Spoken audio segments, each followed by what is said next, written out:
And welcome to The Agenda. I'm Stephen Cole. As the world runs worryingly short of semiconductors, this week we'll be considering how to cope when the chips are down. We'll be asking just how the world's chip manufacturers appear to have been so badly caught out by COVID-19. Plus, we'll find out if our ever-growing desire for technology means supply can ever meet demand. And time to go green. Is there any such thing as a truly sustainable semiconductor? The world has never relied more heavily on computer chips or semiconductors. But while demand has never been higher, supplies are running dangerously low. Like many global challenges, the shortage initially began as a result of the COVID pandemic. Staff at semiconductor foundries around the world were unable to go to work. Plants were closed and production halted. The movement of that supply was also slowed by tighter restrictions at ports and international borders. And that's led to a global supply shortage, which covers everything from microwave ovens to pickup trucks, mobile phones to games machines. A shortage which required many companies, including General Motors, to halt production at a cost of billions of dollars.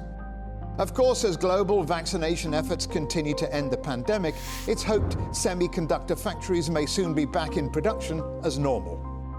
But that may not be the end of the issue, with some people suggesting that the current shortage could cause the next major geopolitical crisis, as the ongoing trade tensions between the US and China, the largest exporter of semiconductors, continue. President Biden wants to ensure the US takes the lead in chip manufacturing. Just last month, the US Senate voted through more than $50 billion worth of subsidies for US chip plants. And the US isn't the only country looking to establish dominance in this sector. In May, South Korea announced a huge $451 billion investment in its attempt to become a semiconductor giant. And the European Union has announced too, it's seeking to double its share of global chip manufacturing capacity to 20% of the market by 2030. The global semiconductor wars may have been launched by a shortage during a global pandemic, but it's clear there are still many battles ahead as countries jostle to assert their dominance at a time when chips have never been a more vital component of all our daily lives. Joining me now is Malcolm Penn. Malcolm is Chief Executive at analyst firm Future Horizons and a man who has more than 50 years' experience in the semiconductor industry. Malcolm, the current chip shortage seems to be getting worse than better, delays of up to 6 months. How much of this do you think is down to COVID, or do you think there are supply chain problems beyond the pandemic? No, it's a structural issue. I mean, the supply chain is very tightly balanced because demand changes very quickly, up or down, whereas the supply side takes 2 years to build a new factory. So you're currently having this difference between short-term demand fluctuations and the ability to provide that. So you do go into shortages quite regularly. The industry is very cyclical. It's been that way since time began. And it is this difference between supply and demand lead times that causes it. So COVID was the trigger. That caused an instantaneous uptick in demand, which just tipped over the whole pile of bricks and they fell apart. Well, a number of companies, especially in the auto sector, have, as you say, or in one of your recent reports, quote, run to their governments to seek political intervention. Why are they doing that, and was it inevitable? Yes, it's human nature, I guess, really. I mean, no one wants to admit that it was them that got it wrong. So they run to Big Brother, hoping to use the big guns to get them out of trouble. But there's nothing governments can really do about it because you've got to build new capacity to solve this problem. And the problem was the customers never talked to their suppliers and never committed to take that capacity. So the suppliers said, I'm not going to build this capacity just on a promise that you might need it. These factories are too expensive to do that. So the industry needs to talk better with each other, and governments can't really do much about it. They can bluster and they can make posturing gestures, but at the end of the day, if governments force suppliers to favoritize the automobile suppliers, some other sector will be held to ransom. So you're just moving the pot around. It's a zero-sum game. So how much of it was down to this rising demand for electric vehicles and new iPhones? They are the drivers for the industry, and that's what's been keeping it going. I mean, this time it is EV and it's iPhones and products like that. 20 years ago, it might have been computers or something. So these are the fundamental drivers. But the real fundamental problem was that there was no slack in the supply chain system. So when the automotive, and the problem was the automotive industry canceled all of their orders back in the March, April timeframe in 2020 when COVID hit. And then when they came to reinstate them, they'd kind of forgotten that it takes 4 to 6 months to actually reinstate those orders. That's the time it takes to make these parts. So what can be done to correct or solve these supply chain issues? If it isn't at a government level, it has to come within the industry. It has to come within the industry, and the industry's actually got to operate on a much more cooperative level than they have done in the past. And that probably actually means that they've got to commit to supplying and receiving capacity rather than parts.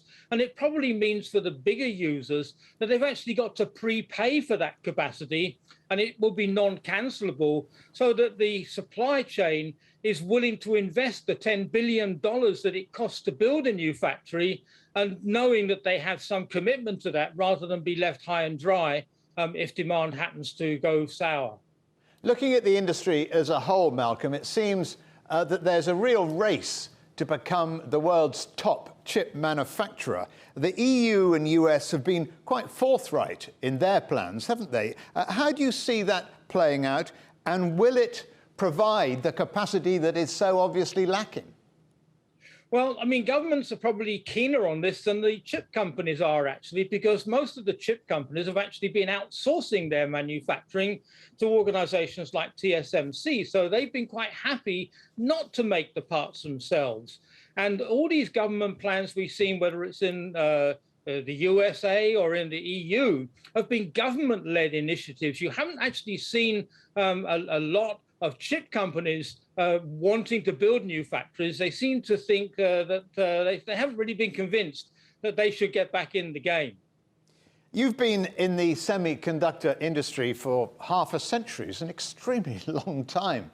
Is this the first big crisis it's faced? No, it's probably number 16. These come with regular. They used to be every 4 to 5 years. We've had a long period where we haven't had a supply crisis, probably since the financial crisis, really. And that's been more driven by the fact that the economy has been kind of bouncing along at fairly average levels since then. And so we've been lulled into this false sense of security that the cyclicality was over, but it isn't over. And with demand and supply get out of balance, then it will happen just like it's happened again. It will happen again in the future. I'm convinced of that, simply because of the 2 years lead time to build a new factory. And it's only when companies start to buy capacity and users and suppliers get together on a very collaborative, cooperative basis, will you see this come anywhere near under control. Is this an example of the so-called Moore's law? And you know what Moore's law is, the observation that the number of transistors in a circuit doubles every 2 years. Is the business capable of sustaining that kind of growth? Oh, people ask me that question all the time. I have no concerns about growth. I mean, this industry is so creative. Its ability to open up new markets, to enable us to do things that were unimaginable even 5 years ago, is almost inexhaustible. And when you look at the new applications in medicine, in automotive cars, in artificial intelligence, in all of these kind of areas here, there are so many opportunities which we can't do today because either it's too expensive or the compute power isn't quite good enough to actually do those. That problem is solved by the innovation within the industry. So there's a lot more scope for this industry to keep going and deliver the power and making our lives more easy and more fun. Malcolm Penn, many thanks for joining us here on The Agenda. Thanks very much indeed, Stephen. So, as we heard there, semiconductor shortages may be nothing new, but this one does seem to be particularly severe, and it's not something with an easy solution. Now, here to explain just why that is Professor Zhou Xian-Ng from the Department of Electronic and Electrical Engineering at the University of Sheffield. Professor, what do you think has caused these recent problems? So in the pandemic, many people, including myself, discovered that not every member of the family has enough computing equipment to work at home or to study at home. So you have all these families up and down the country, across the world, actually, suddenly needing more computing equipment all at the same time. But then you also have the other general increase in demand. So, for example, you have this mobile communication. So there's an upgrade to 5G in terms of infrastructures and in terms of the phones as well. So that's increased use of electronics and chips are required. You also have this very rapid transition that we need to meet the climate change responsibility that we all have. We are going to go for electric vehicles. So electric vehicles, by definition, needs a lot of electronic sensors and a lot of computing power to manage the battery. So you have all these things on top of, generally speaking, the consumer electronics. All of us have a lot of consumer electronics in our house. Each person has several items. So has, in fact, the pandemic highlighted problems that were already there in the global supply chain? I think the demand has always been there, but the pandemic has sort of happened at the same time, together with the electric vehicle transitioning. So it kind of all comes in a bit of an unfortunate timing. But the supply chain was coping fairly well before the pandemic had this big increase. So it's just unfortunate timing. But you might think, why can't the chip manufacturer just respond to that, right? If so many people are waiting for the chips to sell, they should just build more factories. It's not as simple as that. This thing takes years of planning, and it takes tens of millions of dollars just to build a new facilities. And you then need to commission it, ramp it up to production, which could take another half a year. So we're not really going to solve this problem by having this huge amount of money thrown into it quickly. It wouldn't get solved like that. And not just throwing huge amounts of money at the problem, Joe, but also finding and training the skilled workers to make these chips. Yes, you're right. It's I've mentioned before, it's a highly specialized workforce. And you do need to train them, and you do need to have the right kind of graduates to train to start with. And I don't know about other countries, but certainly in the UK, you need graduates with physics degree or electronic engineering degree. We don't really have that many of them in this country. So if that happens, if you're throwing billions of dollars, perhaps, not just at building factories within your own borders, but also training very highly skilled people, then the price of chips is going to rise substantially, isn't it? Making perhaps electric vehicles even more expensive. Probably. So I'm hoping that it wouldn't be that wouldn't be the case, because it really will be quite bad for the consumers. Prices will be high, and it makes it harder for us to commit and then actually implement all those changes that we need to do to realize the climate change challenges. So I suspect we wouldn't really have like each individual countries having their own chip manufacturer. It probably wouldn't be like that, because there just simply isn't enough money and enough trained, skilled workers to go around to achieve that kind of scenario. So most likely, countries will specialize at slightly different aspects of the chip manufacturing technologies. You mentioned climate change. Everybody's talking about sustainability. Is that sustainable, the continued increase in the manufacture of chips? well, we would hope that the human would try to somehow rein in our demand for electricity, but probably it's not going to happen soon. Manufacturing these chips are energy intensive because you do have to create very stable, very controlled environment for the whole chip facilities. So you need to maintain the temperature, the humidity, and you need to have a huge amount of air filtration to cut down the particles and so on. So these are energy intensive. However, when you have the right chips as well, there is a positive side that if you do need chips, then some of the newer chips are using less energy while giving you the same performance. Or they could use the same energy but giving you better performance. So a lot of these improvement that we see in terms of energy efficiencies in our consumer products or in the cars and so on, they all come down to having higher and higher performance in these semiconductor chips. We just don't really think about it that way, at least not the general public. What about the sustainability of the ingredients, to put it that way, of a chip? I'm thinking ingredients like lithium and access to these vital minerals. That's going to be a very big part of the political and economic process, isn't it? Yes, yes.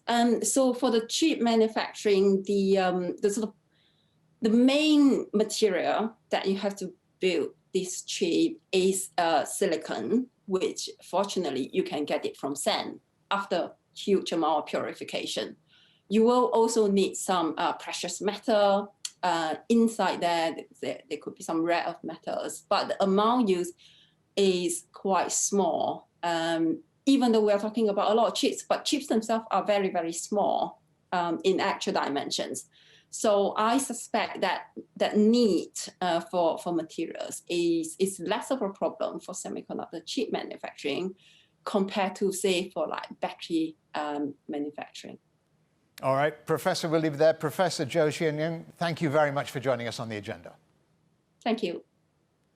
Still to come here on The Agenda, we'll be finding out whether the semiconductor shortage could be the next geopolitical flashpoint.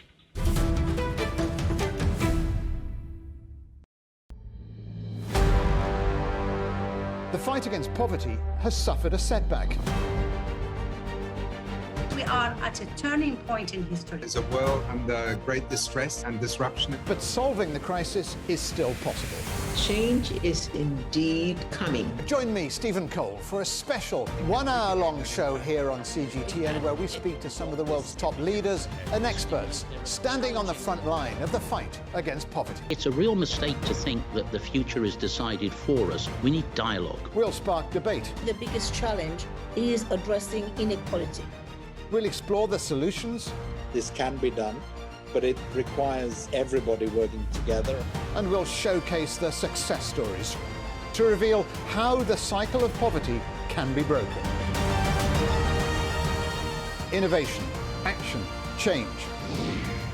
Only on CGTN. There is no more they, or you, or me. In today's economic landscape, there is only we. An interconnected world of business, trade, and investment. Daily coverage told simply, with insight and new perspectives. Global business. We've got the world covered.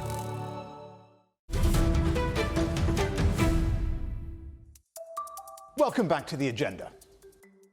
The current shortage of semiconductors may be largely down to issues caused by the COVID pandemic, but of course, the existing trade tensions around the world, especially those between China and the United States, also appear to be playing their part. With me now is Rana Mitter, Professor of the History and Politics of Modern China at the Department of Politics and International Relations at Oxford University. Professor, many have blamed the shortage on the COVID pandemic, factories closing as well. But where do you think geopolitics fits into all of this? I think the COVID pandemic, Stephen, is a very important factor, and it's clearly massively disrupted supply chains in all sorts of areas.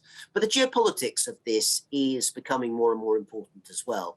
When it comes to technology, the United States and China, as two countries, both of which have very strong indigenous tech sectors, are finding that the opportunities for cooperation are becoming fewer, and the sense that they're in competition with each other is becoming greater. So in that sense, semiconductors, which of course are one of the most important components of pretty much all technologies that involve essentially most elements of modern technology, are becoming more and more of an area where both sides feel that cooperation is very difficult. And since the production of semiconductors is one of the areas at the moment where China so far does not have really high quality indigenous production, that's a problem in that sense. Is there a sort of inevitability in the tensions between China and the US when it comes to any manufacturing issue? There's an element of tension that is going to be there for quite some time to come, which was in a sense crystallized, but not caused by the previous US administration of Donald Trump, which made a much more upfront, much more explicit policy of insisting that China increase the amount that it imports from the United States, mostly concentrating on agricultural goods, but at the same time also making it clear that it would be much more hardline than its predecessor administrations in terms of the shipping of sensitive technology. Now that comes, of course, at the same time as the era, maybe the last decade or so, where China has actually been putting a lot more of its own resources into indigenous developments in technology, spending, I think, about 2.4% of GDP on research and development across the private and public sector in China. That's a very large proportion for a middle-income country. And therefore, with those two developments coming together, an indigenization of technology, which of course is a political as well as an economic gesture in China, and a much more hardcore attitude from the United States, which the Biden administration has carried on, this has created a kind of tension which isn't going to be easily resolved just by one or two relatively small gestures. So you see what President Trump started being carried on by President Biden? I think the direction of travel in terms of China policy in some ways is similar. The language is very different. And I have to say that that's probably an important part of making sure that the relationship between the two sides remains civil, remains active. Some of the channels of communication that were essentially shut down under the Trump administration are being opened up again. And we see visits by American officials to China and Chinese officials to the United States. And that's an important element to be there. But I think we shouldn't use that as a way of mistaking the profound and really very fundamental shift that's taken place in the last few years in terms of the way in which the two countries view each other. China and the United States essentially both have a strong interest in making sure that technology standards, capacity for innovation, the ability essentially to also make sure that not just their own countries, but countries which adopt their technologies, use their standards. These are all the areas which the next generation of leaders is going to have to deal with. And both the United States and China, I think, have a fairly strong-minded attitude that they want to be on top in that particular competition. That hasn't changed in Washington. So how is this going to play out in the case of semiconductors? Well, I think at the moment we see that there is a short-term issue which is partly to do with the pandemic in that supply of semiconductor chips across the world remains quite constrained. Essentially, and there are a few exceptions, but essentially for the really high-quality semiconductors, the top-level ones, you're talking about two places in the world that produce them. One is South Korea and one is Taiwan. Now, the question is whether in the short term, as the world comes back to trying to revive the economy, as the pandemic, we hope, begins to recede, is any major actor really willing fundamentally to break up those supply chains? We don't know the answer to that yet, but it seems to me that since the top priority for so many economies, the United States and China amongst them, is to first of all get the economy humming again, smashing up those supply chains, basically trying to either in some ways take an unprecedented action which would restrict the flow of semiconductors, just seems quite unlikely. So I think despite all the language, we've got something of a status quo in the short term. In the longer term, of course, we'll have to see how the semiconductor industry develops globally. China has been, I think it's fair to say, a game changer in many areas of technology, nanotechnology, AI, and so on. Where do you see China going specifically in the area of microchips?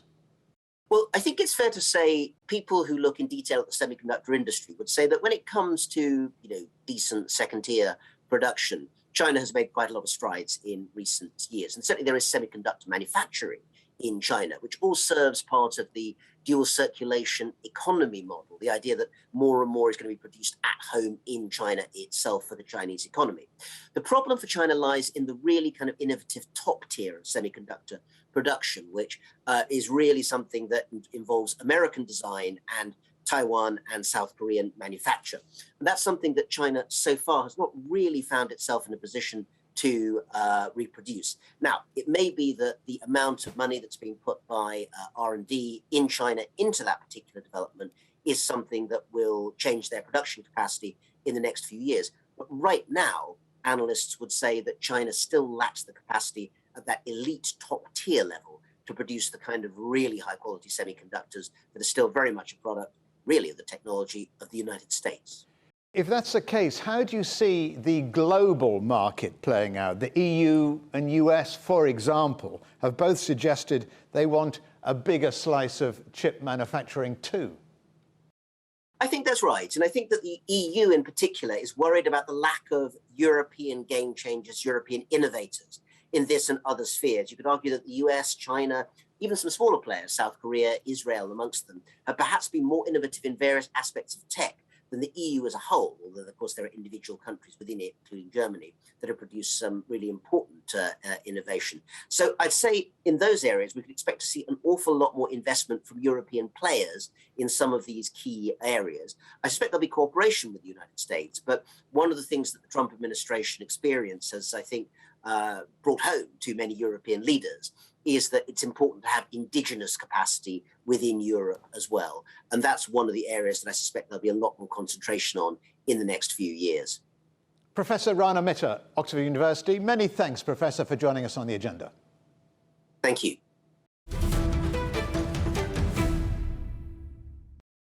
There is a saying that in bad restaurants, the diners have chips with everything, but for modern technology, the saying is true. There are microchips in just about everything we use in the home and at work. But because of the sudden surge in demand, there is a global shortage of the chips that increasingly control our lives. Chip making is a cyclical business, which between the peaks and the troughs has been enjoying strong growth for decades as computers creep into every corner of society. And that trend was only amplified by the pandemic. For example, when you unlock an iPhone with your face, that's thanks to a couple of dozen British-designed and made compound semiconductors.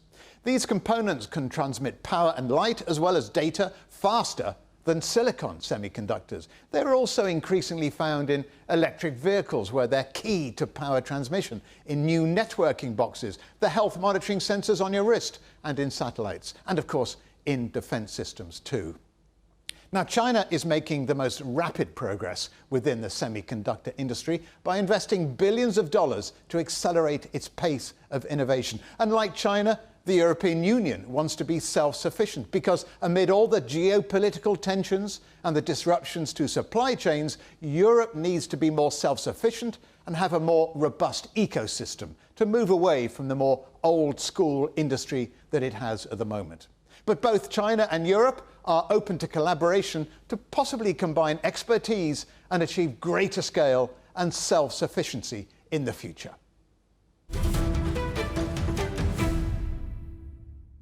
Don't forget, you can watch everything from past Agenda episodes and find additional exclusive content on our website, cgtn.com/Europe, or on our YouTube channel. And of course, you can follow us on Twitter, Facebook, Instagram, at CGTN Europe. Coming up on a future agenda, the Taliban are back in control, the Western soldiers are back home, so we'll consider what's next, politically, diplomatically and economically, for the people of Afghanistan. But for now, from me, Stephen Cole, and all the Agenda team here in London, it's goodbye.